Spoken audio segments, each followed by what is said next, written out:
Mes 5 livres favoris. Alors je sais, cela fait très longtemps que beaucoup de personnes m'ont posé cette question et veulent savoir quels sont les livres que je recommande.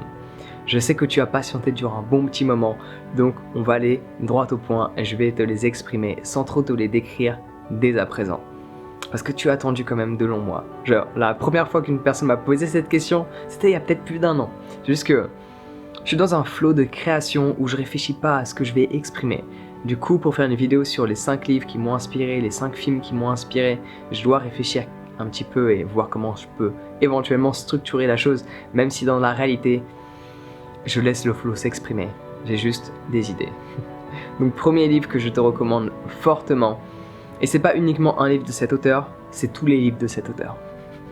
Donc c'est un top 5 qui se transforme en top 100. Première et dernière liberté de Jiddu Krishnamurti. Et je le mets en top 1, même s'il n'y a pas vraiment d'ordre dans ce que je vais te décrire, mais j'ai envie de le mettre en top 1 parce que Krishnamurti, c'est mon auteur favori, de loin. Et ce livre-là, Première et dernière liberté, te montre à quel point tu es conditionné. Te montre à quel point tu peux te libérer du conditionnement. Et ce que j'adore dans la manière d'écrire de Krishnamurti dans tous ses livres, et notamment celui-là, c'est qu'il a 2 manières d'être. La première, c'est pas comme ça, c'est comme ça. Donc ça confronte ton ego, parce qu'il y a rien qui te dit que ta croyance, elle va pas t'aider. Et l'autre manière qu'il a de s'exprimer à travers ses écritures, que je trouve extraordinaire, c'est qu'il prend une de tes croyances, il te la met en face de toi, il te la découpe comme ça dans tous les sens, il te l'éparpille dans les airs, et il te laisse comme ça. Et c'est à toi de restructurer la chose par rapport à ce qui a été déstructuré. Donc je te recommande fortement tous les livres de Krishnamurti, majoritairement Première et Dernière Liberté. Il y a aussi un livre sur la solitude qu'il a fait qui est extraordinaire. Parce que ses points forts par rapport à cet auteur, c'est la solitude et le conditionnement. Ce sont les 2 aspects de la vie selon moi où il est au top du top. Deuxième livre, un grand classique, mais je suis obligé de l'exprimer. D'ailleurs, la plupart c'est des grands classiques selon moi. Le pouvoir du moment présent d'Eckhart Tolle, ou d'Eckhart Tolle, peu importe comment tu veux le prononcer. Un grand classique, mais beaucoup de personnes ne l'ont toujours pas lu. Ce livre-là, je l'ai lu 3 fois et écouté 1 fois. Donc je l'ai lu 1 fois en français. Et c'est très intéressant de le lire à différentes étapes de ta vie. Vraiment, je te recommande ce livre, Le pouvoir du moment présent, de ne pas le lire 1 fois et de ne pas le lire en mode continu. C'est la chose la plus stupide que tu peux faire. Vraiment. Ça se lit, ça se pose, ça se lit, ça se pose, ça se lit, ça se pose. Parce qu'il faut un certain temps pour réfléchir et assimiler ce que tu as lu. La première fois que je l'ai lu, je trouvais ça cool. Enfin, ce qu'il raconte, le principe d'état de présence, c'était intéressant. Je comprenais, mentalement. La deuxième fois, j'ai commencé à expérimenter un petit peu ce qu'il racontait. Je ressentais que je me rapprochais de cette idée de présence. Et la troisième fois, je le vivais. La 4e fois en audiobook, c'était juste un petit rappel. 3e livre que je te recommande fortement. Je t'ai dit qu'on avait parlé des classiques. Étant donné qu'aujourd'hui, je suis à Bali, il y a un livre qui parle d'une expérience à Bali. L'homme qui voulait être heureux de Laurent Gounel. Un livre extraordinaire.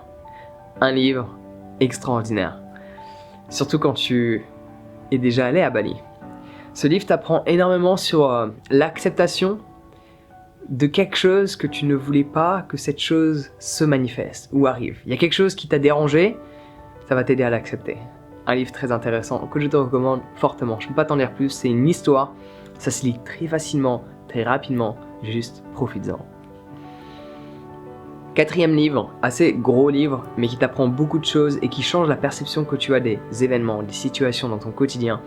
C'est Pouvoir illimité de Tony Robbins, ou Anthony Robbins, c'est la même chose. Pouvoir illimité. Ça te fait réaliser que tu as un pouvoir en toi qui est illimité. Vraiment. Livre extraordinaire. Beaucoup de personnes pensent que c'est un peu pampan cucu, étant donné que c'est un... Non, ce livre, il est extraordinaire. C'est des punchlines à chaque fois. Il t'apprend à changer la perception des choses pour que tu te sentes mieux dans ton quotidien. Fortement recommandé. Et c'est pas un livre qui se lit d'une traite. Pareil. Ça se lit en différentes étapes pour que tu aies le temps d'assimiler. Et cinquième et dernier livre, un grand classique, mais c'est un livre que j'ai lu 3 fois, il me semble juste 3 fois. Parce que c'est un livre qui t'apprend la vie à travers une histoire. C'est des punchlines à chaque page. C'est des punchlines à chaque page. Quand je t'ai parlé de L'homme qui voulait être heureux de Laurent Gounel, qui est un livre extraordinaire, c'est une histoire qui t'apprend la vie. C'est là. Et là, t'as l'alchimiste. Si tu n'as pas lu ce livre, je ne sais pas qu'est-ce que tu fais dans ta vie. Que fais-tu de ton quotidien? Si tu dors 8 heures par jour, il te reste 16 heures. Que fais-tu durant ces 16 heures chaque jour? Si tu n'as toujours pas lu L'Alchimiste de Paulo Coelho, c'est un livre extraordinaire. Des punchlines à chaque page. Ça t'apprend la vie littéralement. Je ne sais pas quoi dire d'autre. Ta vie est dans ce livre. C'est une bonne manière de l'exprimer. Vraiment, si je dois faire la promotion d'un livre, c'est celui-là. Carrément. Parce que la plupart des livres que je lis, c'est pas des romans, c'est pas des histoires, c'est pas mon kiff. J'aime bien apprendre des choses quand je m'instruis, choses qui semblent logiques. Mais à travers L'Alchimiste de Paulo Coelho, tu développes une manière de penser qui est très constructive et très intéressante par la suite. Donc voici les 5 livres que je te recommande fortement. Première et dernière liberté de Krishnamurti, Pouvoir illimité de Tony Robbins, L'Alchimiste de Paulo Coelho, Le pouvoir du moment présent d'Eckhart Tolle et L'homme qui voulait être heureux de Laurent Gounel. Je pense que ça a de quoi faire. Si tu lis un livre par semaine, sachant que Tony Robbins, il va te falloir peut-être 2 semaines parce que c'est un livre qui est assez conséquent, t'as de quoi faire d'ici la prochaine vidéo. Sur ce, prends soin de toi, passe une bonne journée et bonne lecture également, ainsi que profite bien de cette belle journée ensoleillée qui t'a été donnée. À très bientôt.